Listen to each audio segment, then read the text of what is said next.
بسم الله الرحمن الرحيم أرأيت الذي يكذب بالدين فذلك الذي يدع اليتيم ولا يحض على طعام المسكين فويل للمصلين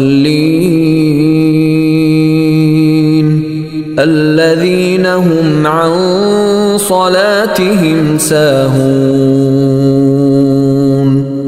الذين هم يراءون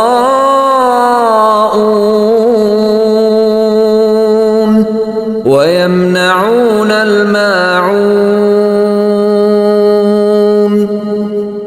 صدق الله العظيم.